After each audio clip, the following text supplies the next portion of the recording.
Hello, everyone. Good morning. This is Marilyn from PKF, and I am joined today by Mr. Jonathan Ferris, who is our special guest of honor today. Hello, John. Hi, good morning to everyone. I'm still a little bit starstruck that we have you with us today. Super excited to have you on board. Thank you very, very much. No problem. Um, to our listeners, just a little brief introduction. Jonathan has served for a long time as a criminal investigator, and also as a member of the police, the executive police. So you can imagine and anticipate the spectrum of experiences and how very lucky we are to have him with us. To just jump right in, we had to introduce Jonathan Ferris in the AML sphere. Who is Jonathan Ferris? What would you tell us today? Well, actually, after serving for a couple of years with the Economic Crimes Unit, I ventured into money laundering, and I was head of the financial investigations for the FIU, and eventually, for reasons known practically now to many and all, I was actually I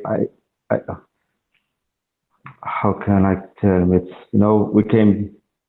My adventure with the FIO came to an abrupt end, Yes. okay, at the end of June, due to various reasons, for which I will not be disclosing the details of, due to pending court cases. But I still kept my profile and profession in the AML and in the financial investigations, so I kept up to speed.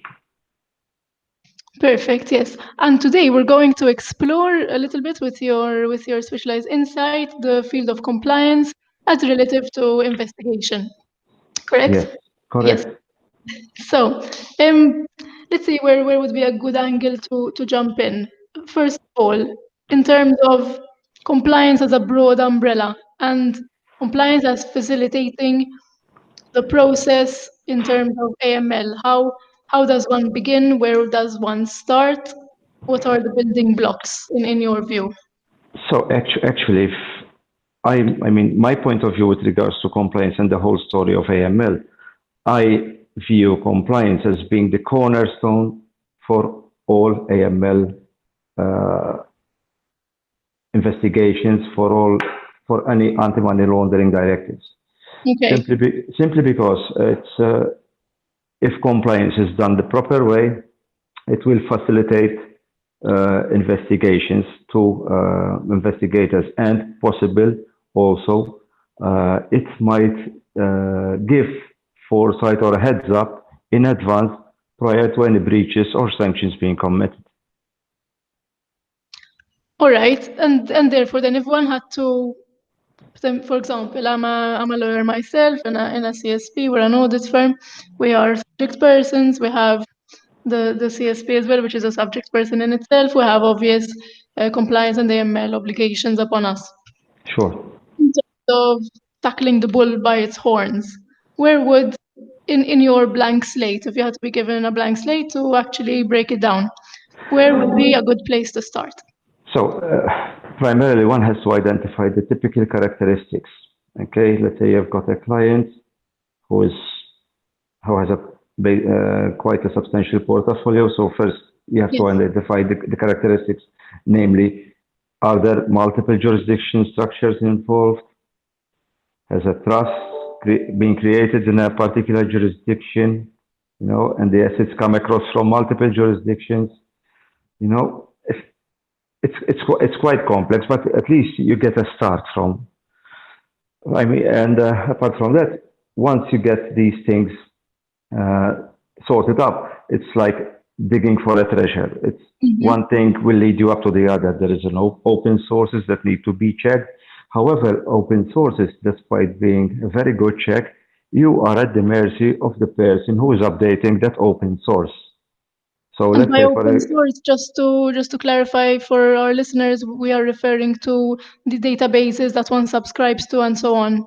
Yes, but apart from that, you can also check blogs, journalists, even you type the name of that particular client or person like on the general net. Desktop search is Yes, what we're. but then you have a downside to it. For example, if you take, and this comes from experience, So this is not being racist or being picky on a particular name. But if you take the name, let's say Muhammad, there are endless anagrams of how to spell that particular name. So if Yes, fair. if you don't spell it correctly, I mean, the history for which you are searching, might not come up. So there is a downside to it as well. It's like the same, like let's take now a Western name like Elizabeth. You can turn the person as Betty, Lizzie with a Y, Lizzie with an IE, Lizzie with a Z, Lizzie with a double Z. I mean, you have to be certain on the name or how to spell it, because otherwise you'll get the wrong information, both Yes, in favor and against, because it can work against you as well. It's yes. not always working in favor of you. So you'd go down a trail that is a dead end, more or less, because Yes, you'd be yes. So a so little detailed. I'm a bit let's say cautious on an open source. Also, I mean, if you are looking on an open source, let's say through publications, newspapers, the journalist might have colored the story himself, because his ultimate aim is not the due diligence on that particular person, but the aim is to sell his newspaper. So, I mean, open sources have to also be taken in the context of the documentation and the information you would have gathered beforehand as well. Yes. You've reminded me, as you've mentioned, this business, this nuance of the spelling or misspelling of a name detail, which could lead one down the wrong trail. The aspect which we've come across a handful of times in the last years that I've been practicing, the case of where a person holds multiple passports, and the flip side of that, the case where individuals may at different times in life have possibly filed for a change in name. This Yes. is something that in our work, for example, when we process applications for, I don't know, any of the residency schemes offered by Malta, offered by the Maltese government, the programs actually cater for it. So you have a specific form that asks you, does the person have a change, has the person ever had a change in name? And if so, obviously provide the relevant documentations. And Does that have any weighting in your mind? for sure, and that is also an obligation on banks, on financial institutions to review their clients' portfolio and their clients' dossier for let's say at intervals not exceeding 18 months, especially on those who come from high-risk jurisdictions. This is Okay. obligatory. Now, I mean, we have to be quite reasonable. Let's say if you have a Maltese person, have a substantial multi portfolio, and I mean, you have to collect your CDD, and you need the copy of the ID card. I mean, now we have to be reasonable. If the ID card is expired, you don't have to rush on that person and tell him I need a fresh copy of your ID card or your residence address, so on and so forth. But people who come from high-risk jurisdictions, that is mandatory for a period at intervals not exceeding 18 months. That you check within 18 months if they've actually Yes, changed their identification documents. correct. All right. But if they do provide you, and very often in the vast cases they do, and very happily so, with all the apostilled copies of the change in name certificates, for example, or person might hold multiple valid passports. Have you, in your experience, come across legitimate reasons for change in name? For example, our stance as a provider might be different to yours as an investigator, whereas we tend to look at, the client with a hopeful eye of good faith. So our approach is that, and unless he shows us to be otherwise, we treat him as in good faith. But in Yes. your experience, what's the take Then you on should this? then you should venture into the source and wealth of funds. And again, you have to establish the jurisdiction or from where that source of funds is coming from. Okay, you place a lot of emphasis on this, on the jurisdiction element. Why? What are the main feeders for this? We see it And very often, even in you see even it, yes, businesses because and so of, on. I mean, there are jurisdictions which are termed to be high risk. Yes. Yes, what do we mean by high risk? Normally, they are established jurisdictions, well known for their tax avoidance, for their corruption, so on and so forth. So those should raise certain red flags. We call them red flags. Let's say if a person is coming from a country which is known worldwide for being a corrupt country, you either accept that particular client or not. But if you tend to accept that client, the amount of investigative work that one should do prior accepting that client on board is, I don't think that they will make ends meet. Also, if you say you have a jurisdiction which is known to be not very rich, the standard of living is poor, and the salaries are what they are. But this particular person who comes with documents as being as a national of this particular country, and all of a sudden, when you see his portfolio, when you see 6-figure sums, 7-figure sums, 8-figure sums, something is wrong. That should raise alarms. Definitely. So that's why we place a lot of emphasis on the jurisdictions. And that is why the government is also obsessed with the rating. Not this government, all governments are obsessed with ratings. The risk rating, which we are under an obligation to keep our watch as well. To incorporate that will have, most definitely, that will have a bearing on the investment. All right. What about drugs? Drugs and country jurisdictions have any correlation or not at all? So let me tell you how it should be in Malta, and actually how it is on paper in Malta, and most of my ex-colleagues do abide by it. All drugs investigations should be followed up by a money laundering investigation, simply because the proceeds of crime, that is a predicate offense for, a predicate offense for money laundering. Same as for corruption and any other serious crime. So each and every, not the simple possession, but the possession with intent to supply should be followed up with money laundering investigations. And this is very important because one case will help the other. One has to keep in mind that the onus of the proof in the money laundering investigations is inverted. What do we mean by this? Let's put it down in layman's terms.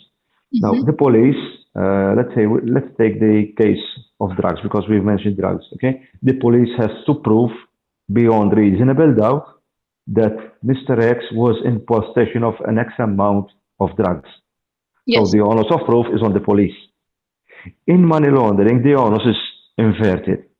So the person subject to the investigation, and subsequently, let's say he is arraigned in court, he has to prove his innocence, and not the police has to prove that he is guilty. So we have a presumption of guilt rather than a presumption of innocence. The onus is inverted. Let's put it that way, because otherwise we will be touching sensitive points on basic. But the onus is inverted. So the person being investigated has to prove himself that such money is not deriving from dirty money. That's why we call it laundering, because you wash your money, and in a sense that money is turned into an asset, and then you sell that asset, and to the bank you prove that this money comes from the sale of this asset. Nowadays, even the banks, the local banks, when you go to a local bank, to any local bank, and they do it quite right, and you ask for an amount of money to be withdrawn from your account or else be deposited into your account, and the bank with whom you have established a personal relationship for a number of years sees that amount of money being deposited or being withdrawn does not fit your normal portfolio, they have the obligation to inform the FIAU through a suspicious transaction report. That is an interesting point. I mean, the money being deposited in, I can understand, even though, yes, it has severely become far more restrictive in recent years. And that is why the bank asks you, it's not because the bank manager wants to interfere in personal life, asking his client what is the use of, let's say, this withdrawal. It's simply because, I mean, if you have a portfolio of, let's say, taking €100 a week out of your savings or current account, and Yes. then all of a sudden you go and you tell him, listen, I have a healthy balance, I want to take out 30,000, you know, that raises suspicion because it does not fit your normal portfolio, your normal standards. What is this is very, very interesting to me because in general, at least in Malta, and the more banks have become increasingly strict over the last months and years, it has sort of spread out into a little mistrust of banks as well, because everybody says, but if it's my money, and even I tend to share this opinion, if it's my money and they see it being deposited every month through my payslip, why should the bank give me a hard time to withdraw my own money, of which the source of which they know? Typically, what would be the suspicion there, really? I mean, it's endless, the suspicion. I can just touch on one or two or three points because it would be totally unfair because I know how things happened and we'll start to be getting quoted because Oh, yes. No, Mr. Ferris said only these 3 points. So I'd let me ask a rather, question. Is it because they might think, but the suspicion is connected to what I would do with my money because it's a bigger amount than I usually withdraw? exactly. Essentially. And then jumping back to the onus, the reversed onus of Proof. proof. Yes. In your experience, if we can't talk about this, how does it usually go about? Does one ever manage to prove his innocence? If he, I mean, that will depend entirely on the judge presiding the case, whether or not he's satisfied with the information given by the person in question. Fair enough. There's a Being an subjective. investigator, I'm never satisfied with whatever I'm given, but that's inbuilt in our nature Yes. to question each and everything. You know, but I mean, if according to the judge's point of view, the person reaches the point of Satisfaction that the person is. satisfaction, you know, or giving sufficient reasons not to cause any further questioning. That's entirely up to the judge. To ask. I mean, but believe me, very rarely honest people are investigated for money laundering. That's right. And that should calm a lot of troubled waters for people. Because the investigation, this is a statistic. I think at one of the conferences I had attended last year, I forgot which, it was a point that was made of how few money laundering investigations Malta has as a national level. I think it was one of those international reviews where we are meant to up the game. We are meant to have more. We are meant to have more. Indeed. And if you go to the courts and you see how many drug cases or corruption cases are followed up by money laundering investigations, you'll get the answer. It's not a question. It's not a question of blaming someone. I mean, this is well known. This is public. Even the minister acknowledged that the economic crimes unit is understaffed. So there is so much that people can do in so many days. But for me, I mean, I was always critical of the FIAU, not only that of Malta, but of mostly Europe, that we have an administrative FIU.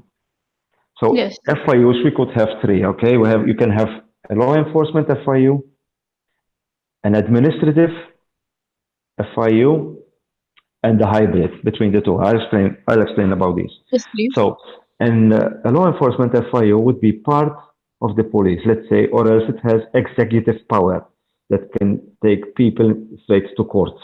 Which is not the case in Malta. Which is not the case in Malta. In Malta, we have an administrative FIU. So all the good work done by the FIAU has then to be compiled into a report and sent to the police for investigation.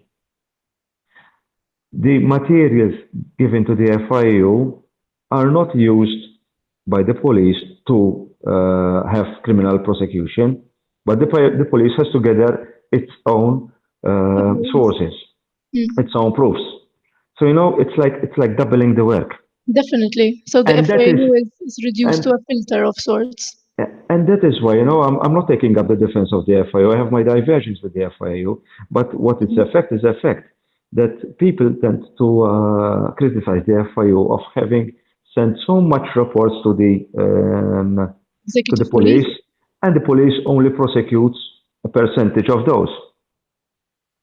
For want of time, resources, and the same limitations that apply Exactly, across the board. exactly. Because we Yet face the again, same in yet court. again, the FIU just need to reach a justifiable suspicion to send the report to the police. The police, in the cases of money laundering, has to reach another step, which is the beyond reasonable doubt before proceeding to court.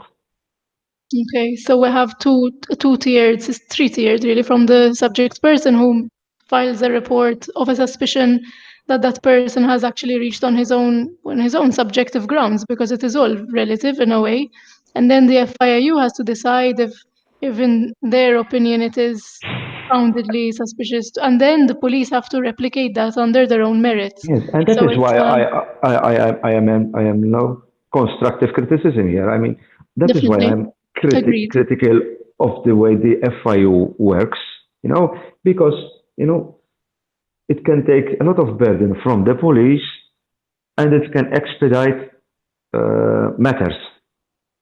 You don't Definitely. have to do the double work, but that's up to And to Parliament and the legislators to decide okay. upon that. It's not up to me. I share my point of view under the Yes. freedom of expression rights. So I mean that's it.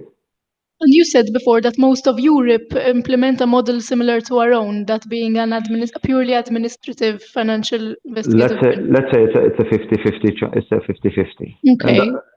parts of them they change from they just change from a law enforcement to an administrative.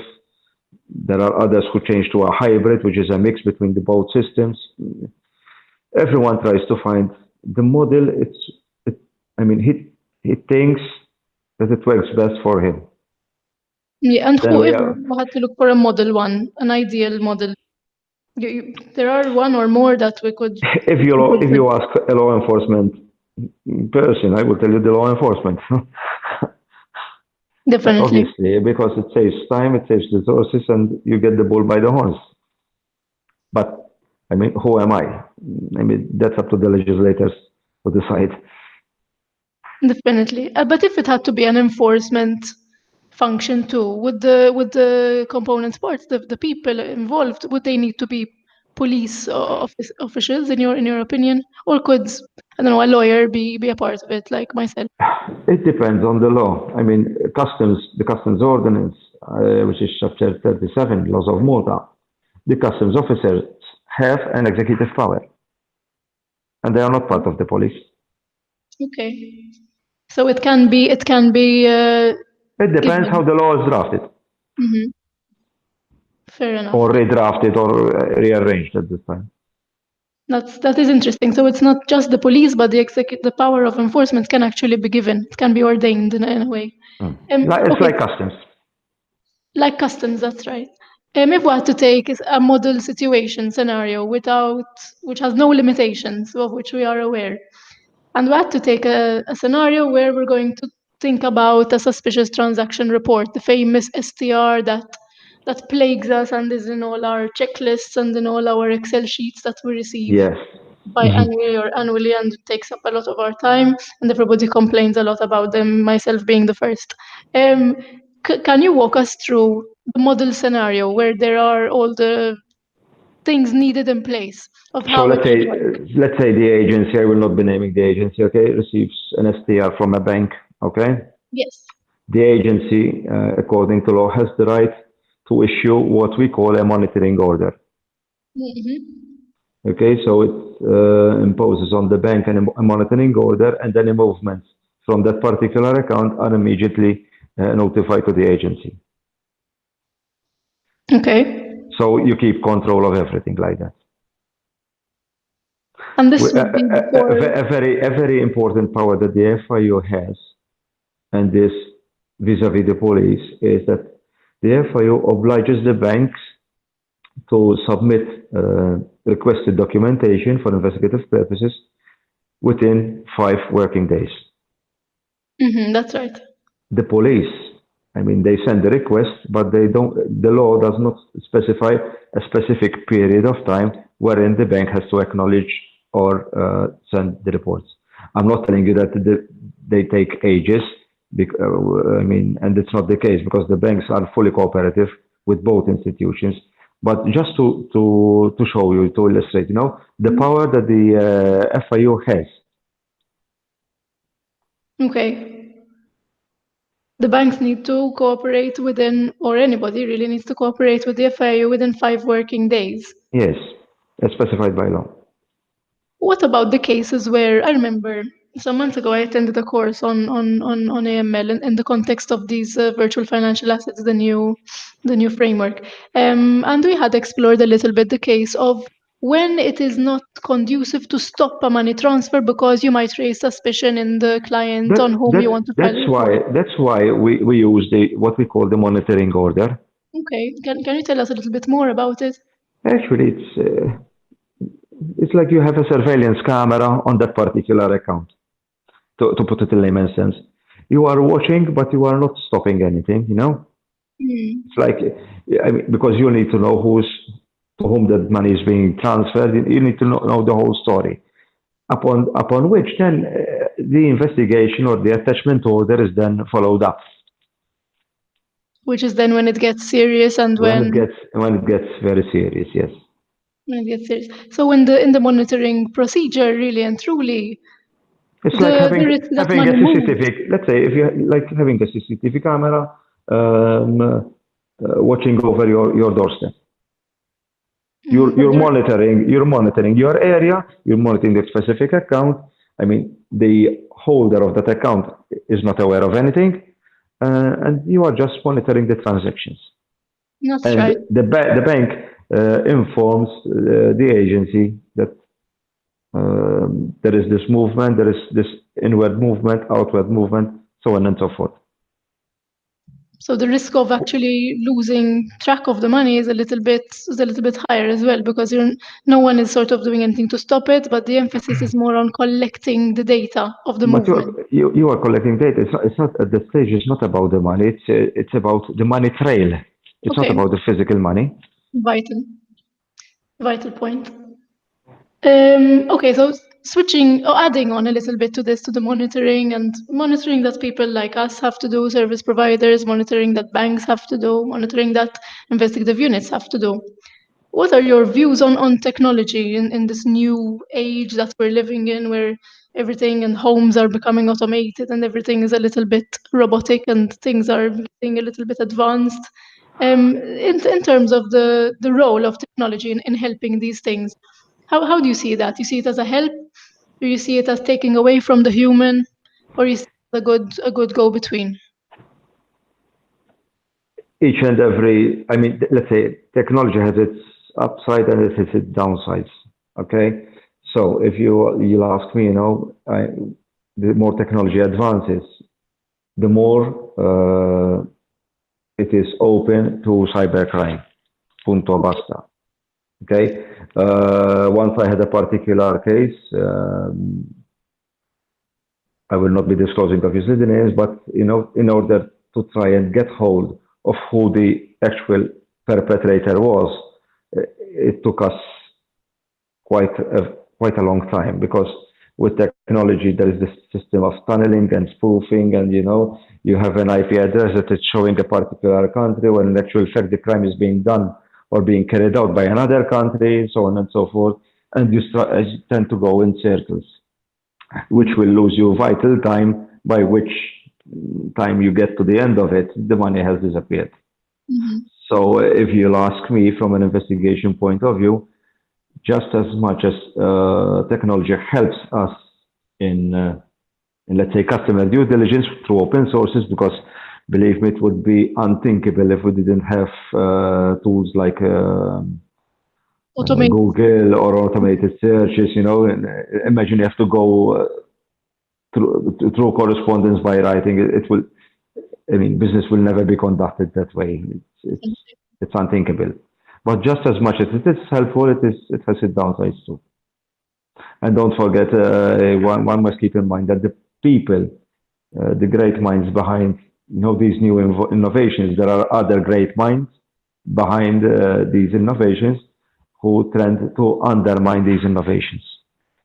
Yes, and the difficulty increases, as you said, because the complexity is embedded is far greater. So They then, go, what we term in pari passo, if one advances 10 points, the downside advances by another 10 points. okay, so if I had to ask your personal views on Bitcoin and cryptocurrency and all the wake of that, you'd say? I will tell you that's a headache and that I will stop you there. Fair enough. We've been inundated with Yeah, because, and I'll give you a very good example. Let's say cryptocurrency, I mean, €1 does not equal one crypto, right. There is a difference. So it's far easier to launder money that way than through selling of assets. And why is that? Because I struggle to understand the full ramifications of it myself. I mean, I try to read up on it and keep up to speed. On one hand, we're trying to regulate aspects of it. On the You, other, if you ask me, I'll tend to tell you that it's very difficult to regulate like, crypto. Um, Most people in the streets, they are still in the dark of how the system works. yes, And even at times, experts are a little bit in the dark of how it works. But I mean, if you keep in mind that €1 does not equal 1 unit, and that changes daily, it should trigger red flags for you. it's already enough of a lack of. It's already enough. Yes, correct. That is true. That is true. And it is something that seems to be here to stay. At least that's what the enthusiasts are telling us, that it's not going away.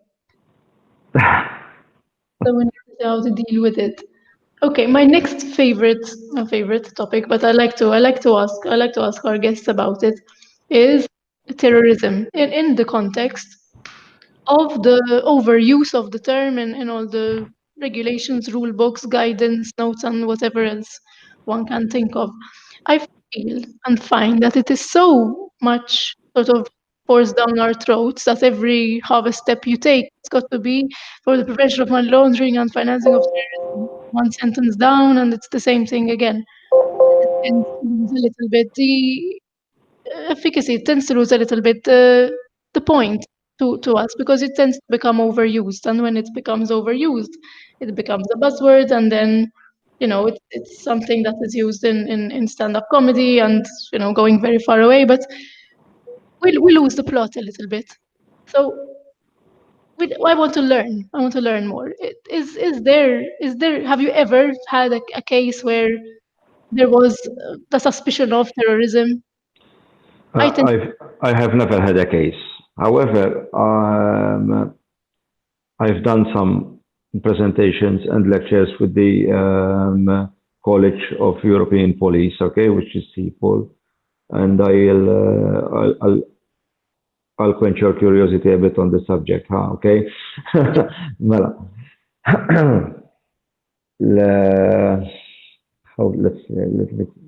I'm going through a little bit through my notes as well. So let us keep in mind that in the early days of ISIS, okay, yes. because this is the link, okay, approximately 20,000 fighters from 90 countries have traveled to Syria. Yes. This is a state of fact.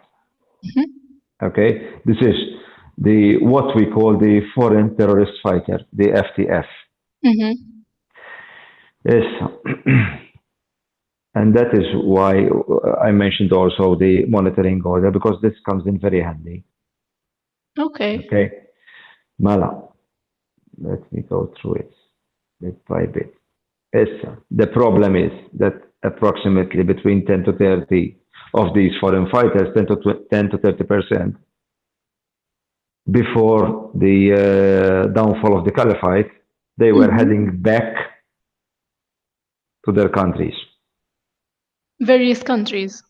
to their country of origin, Okay. being what it is. We don't single out any countries, okay?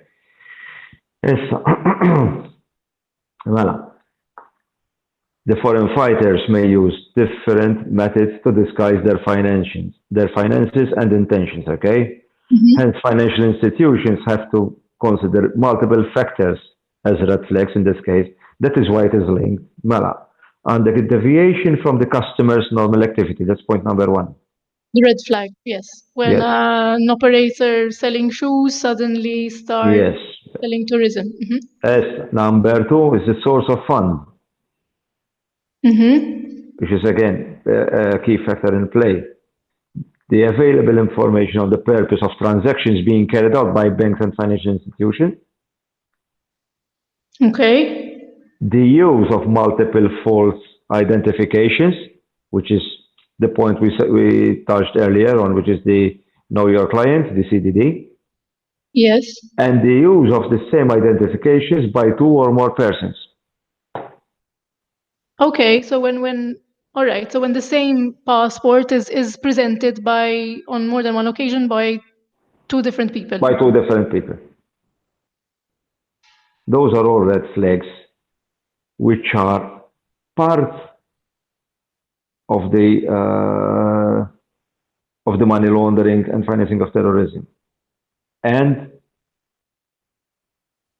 they are part and parcel of the same law and the same investigation. Issa, common typologies. Okay, when let's say we have a subject person who is of interest to us, okay, during an investigation, we normally start to delve into his day-to-day behavior. Okay, let's say you mentioned the example of one selling shoes, and then all of a sudden he starts to sell or delve into the tourist industry. Okay, mostly this is the common pattern for these foreign fighters. So they stop their current employment. All of a sudden, they start to purchase, and this we get it through the monitoring order that I've mentioned earlier, okay? Camping goods, survival, they start to frequent survival stores, so on and so forth, okay? They also have a tendency of investing in first-person shooter games and combat training activities.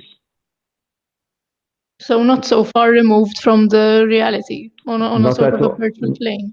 Not at all. Also, through the monitoring order, you'll get to see that these individuals tend to buy air tickets or start to make inquiries for airfares to adjoining jurisdictions to their final destination, which let's say it is Syria.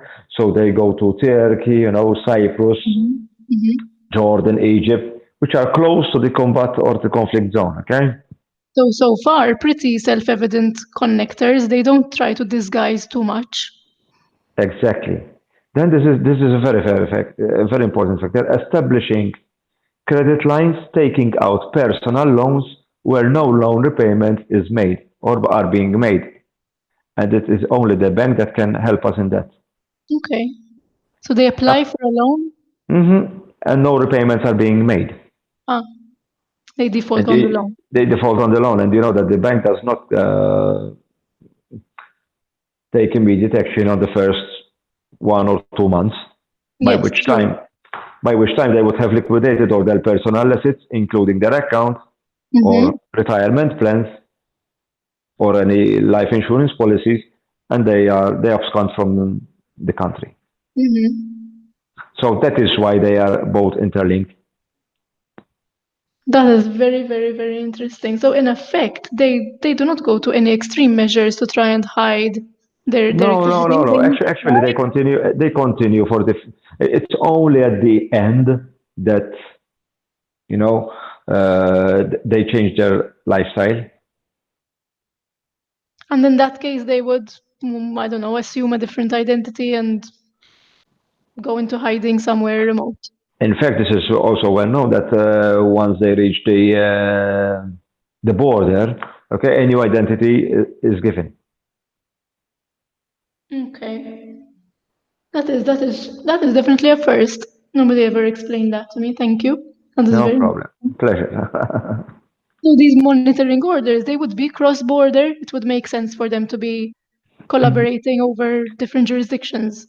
Allora, the FIU forms part of a large, let's call it a club, okay? It's a group of Yeah. all the FIUs in the world, which is the Egmont Group, hmm which all FIUs are bound by mutual assistance.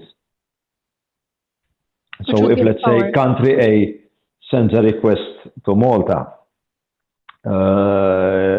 let's say, for information on a person who is known to have accounts in Malta, the Maltese FIO has the obligation to entertain that request and forward that information.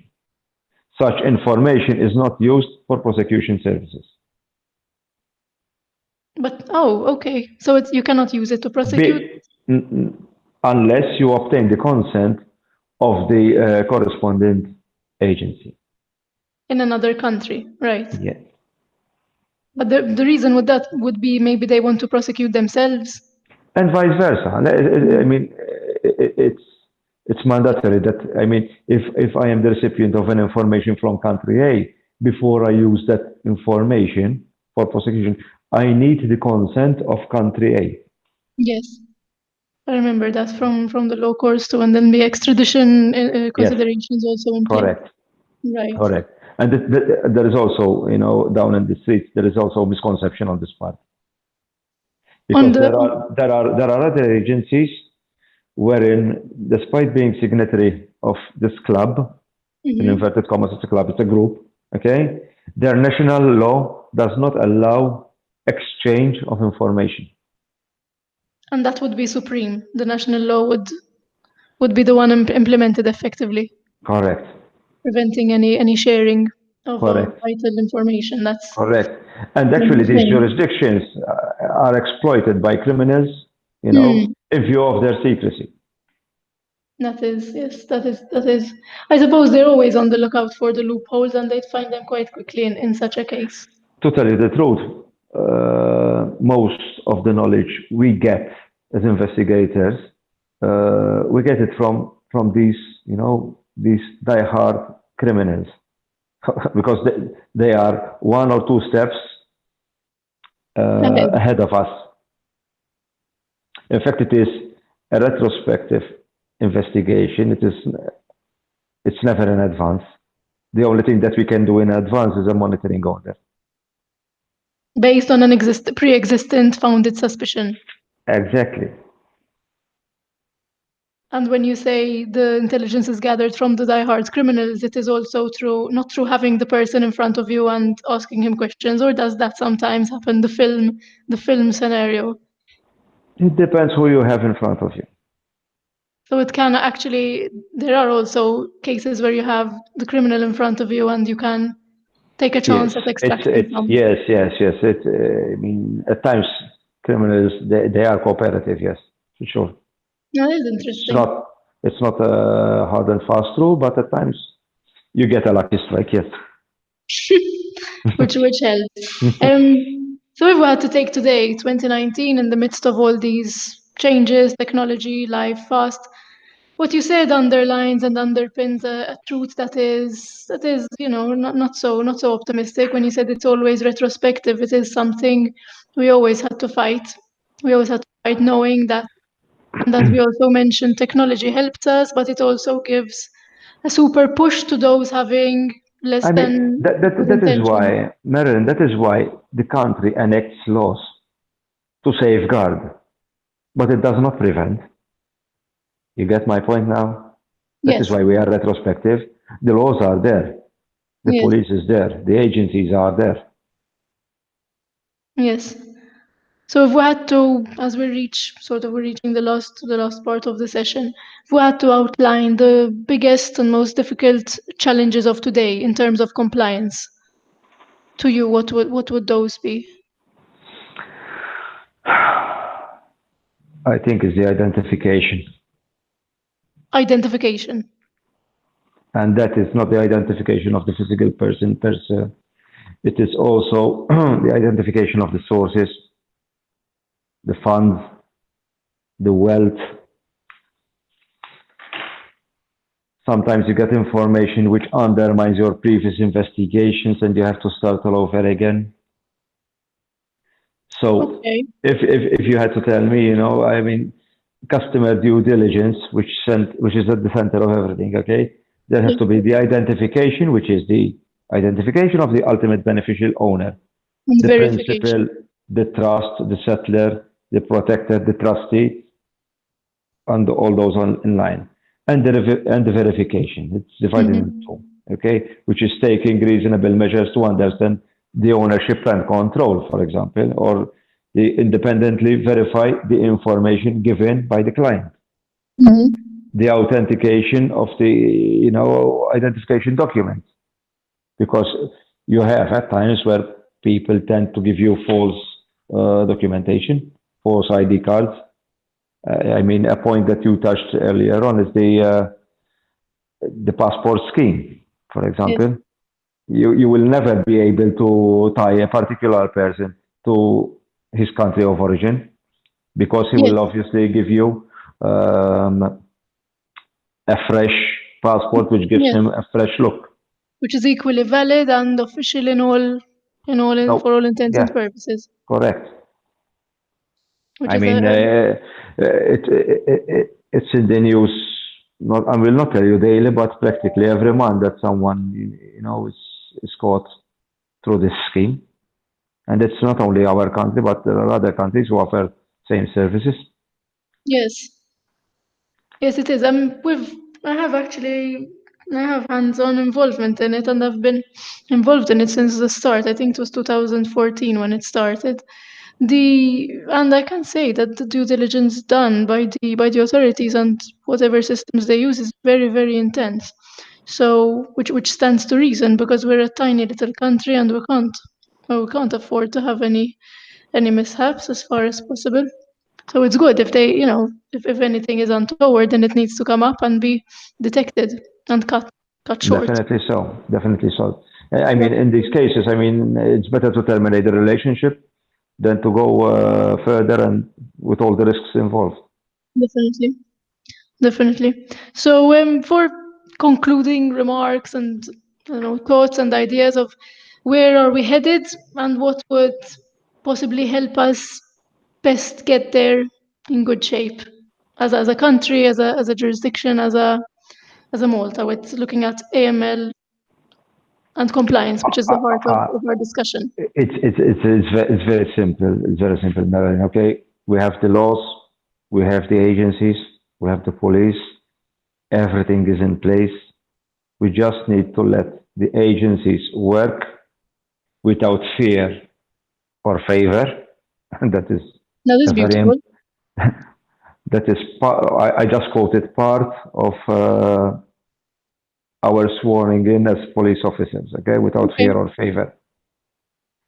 And if we do our job without fear and favor, the laws are there, the institutions are there, and I mean, let God do the rest. It's very easy. I mean, I finish with a favorite quote from Saint Thomas Aquinas, who used to say Nice. that understanding is a kind of living. Nice. That is beautiful. Thank you so much, Jonathan, for joining me today on this session. I must say it's been a privilege, and we are very, very thankful to you. No problem. Anytime. Thank you, Madeline. Thank you for everything. Thank you so much, and Cheers. thank you to our listeners for being with us. This has been PKF with Bitpod sessions, and we'll keep you tuned up to what we have in store for the next weeks. For the time being, we wish you a good afternoon and a good day.